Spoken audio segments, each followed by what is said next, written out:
Hi guys, today we're going to talk about junk journaling, specifically just adding paint using a palette knife. It is so easy and mess free, and that's why I really like it. And so we'll get more into my technique, but these are the paints that I'm using. So I just like a few at a time, on my desk that are just simple to manage, and just a couple of colors that coordinate.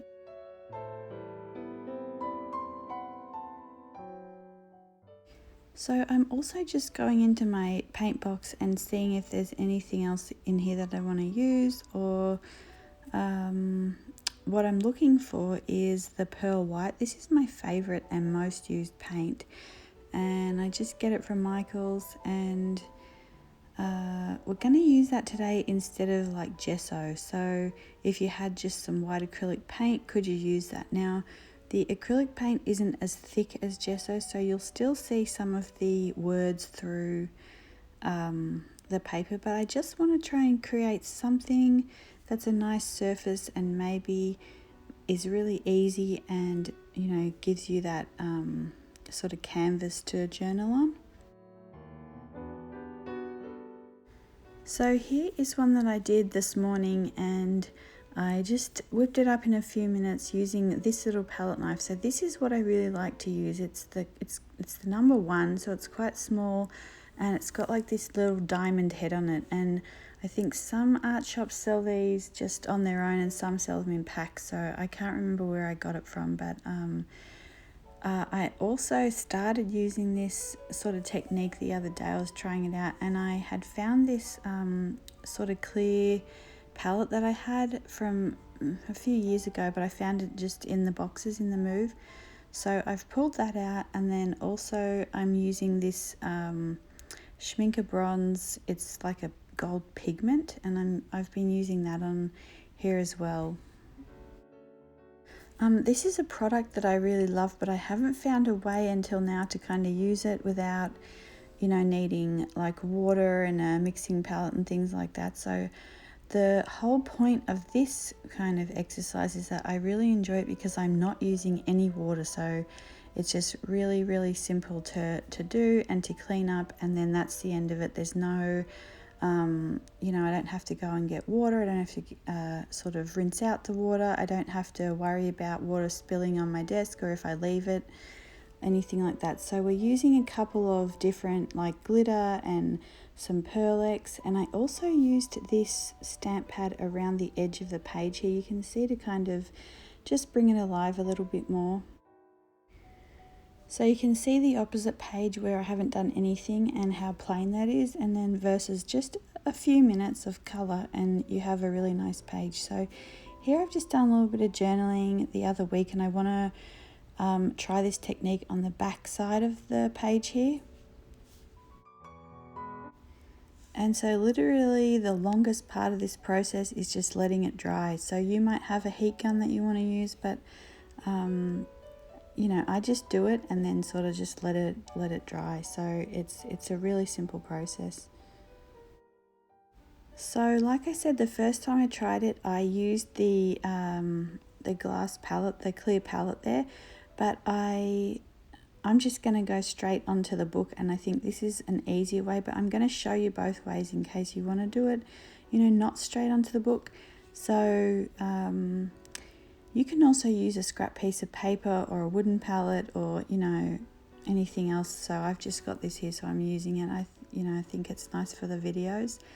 But I'm kind of going to do a little bit of, so my main color is the sort of grey, the pewter or something it's called. So I got that one from Target, so that's the main one I'm going to use.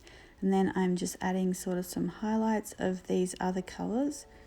And you can see here as well that I am putting the colors, far apart on the page, so you can put them anywhere you like, and you'll get a different result. The nice thing is you can kind of guide how the result that you're going to get with this, but you've also got to let go and just allow the paint to create for you as well. So I zoomed in here. because I wasn't sure if you could see, but I think I didn't even check properly, and I think I'm way too zoomed in, so I'll zoom back out in a minute. But you can see there, like if you go one way with the palette knife and then the other way, you're going to get different results, so it's quite nice. So, and unfortunately you can't see, but at this point I'm just grabbing little pieces of paint off the palette, and you know, you can do this as many times as you want. So here's the easy part, like you just need a tissue, piece of paper towel, and you can just wipe the palette knife clean. So that's the part I really like about it. It keeps my workspace clean. I'm not worrying about the water, and yeah, so it's just a really easy way to add a little bit of colour and something nice to the page. So here I'm kind of doing this again because I wasn't sure if it showed in the previous clip, and I'm just making a mess at this point with the paper towel, but so while this is drying, the next thing I like to do is grab some, I'm using this Schminker bronze pigment. You can get this from Amazon sometimes, and you can get it from Jackson's Art as well, but you can also use, you know, glitter and other types of things, so I will show you that as well. But I just like this one because when it's wet it kind of absorbs into the paint and just creates a really nice shimmer.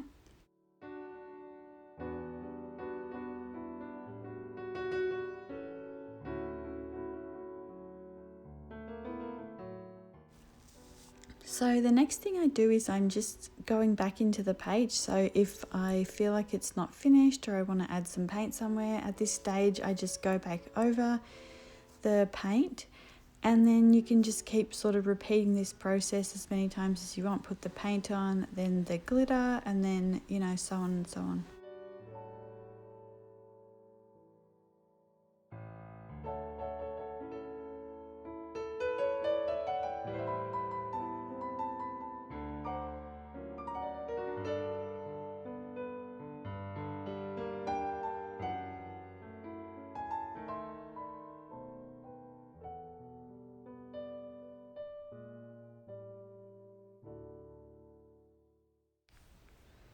I think there's a really interesting concept in art, which is like the process versus the finished product. And I'd like to do a video on that because it's kind of something that I've thought about for a while.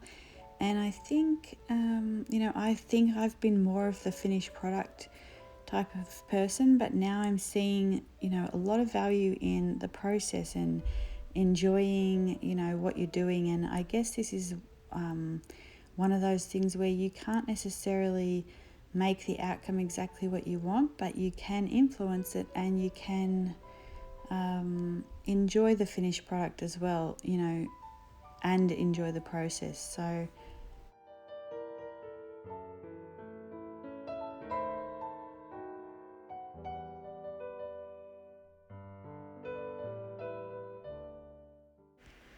So here you can see I'm just using the pearl white that I was talking about at the beginning, and I'm just going to cover the text with this. So at this, I mean, you could either use gesso for this, you could use a white acrylic. I just really like that little bit of, you know, the pearlescent part of the paint. So I am going to use this, and I think that it drowns out the text enough to journal over it, so it's probably still going to be a little bit bumpy here. I'm showing you the texture, so you can definitely do that in a smoother way. I kind of like the texture because I'm not sure, I might, you know, end up putting some sort of ephemera over it, a photo, doing something different, so I may not journal on it, and I will kind of show you a bit later on how you can get it smoother. But I'm just going to put a bit of the glitter on, and you can't really see the glitter on camera, so you can definitely use different colours, and you know, this is just the glitter that I had handy, but you know, you can use all kinds of different things to create these pages and make them, you know, super pretty and super unique to you.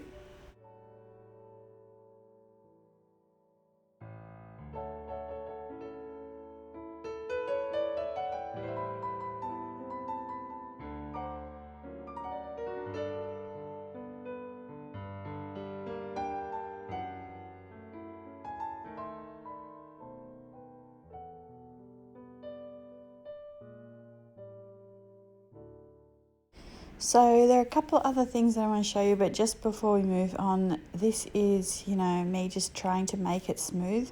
I'm not sure if I didn't have enough paint, but you can see that you can get it smooth enough to write on. I should probably do one of these and do kind of a writing sample on it, but you get the point. You can just do this. You could use the back of a kitchen knife if you had just some acrylic paint and you wanted to try this out and see if you liked it, if you wanted to get it smooth. But I think that's going to be a little trickier if you, want the textured part of it.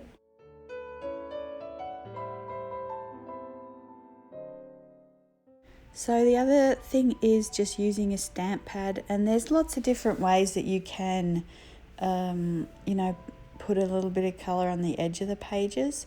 And you can get some really nice, tools to do that, but I don't have any of those, so I'm just using this stamp pad, and I just like the effect of it. So I don't do it on every page, but sometimes you just feel like the page needs a little bit of a border.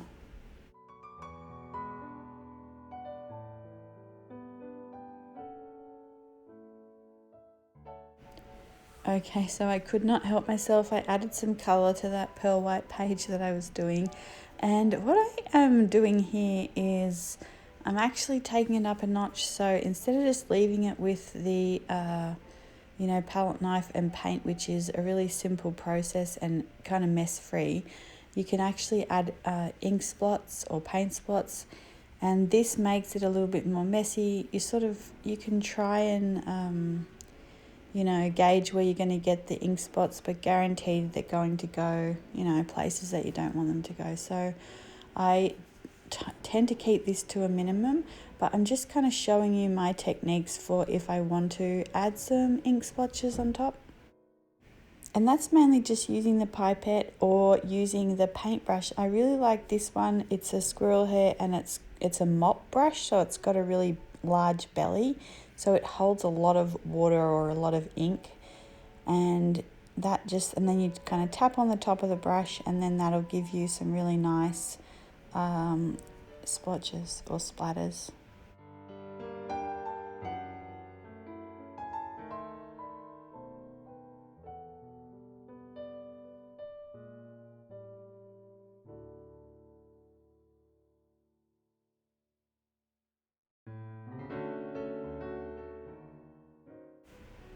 So that's pretty much just an overview of the desk, what I can see, and kind of where we got up to today, which was pretty fun little project, and just some kind of close-ups of the paint. And this is the part of the process that I enjoy, like the paint's still drying, it's all glistening, it's just a really nice experience.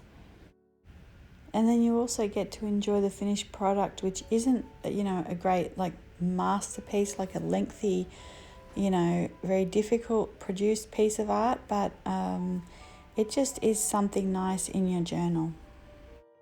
It's something that I've really come to love and appreciate from watching other artists do, and now I really enjoy having it in my journals as well.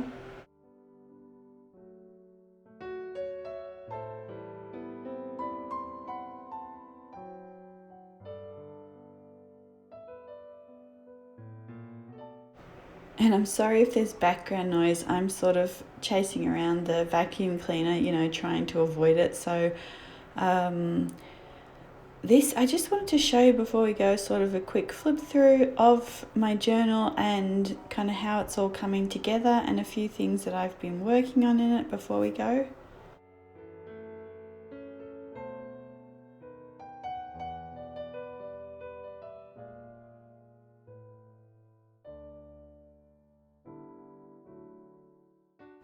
So this is another good idea if you don't want to sort of do it in the journal, or you're worried about kind of messing up a page. You can just tip them in. So I just tipped this one in using a couple of staples, and I just made a little tab out of a scrap piece of cotton paper.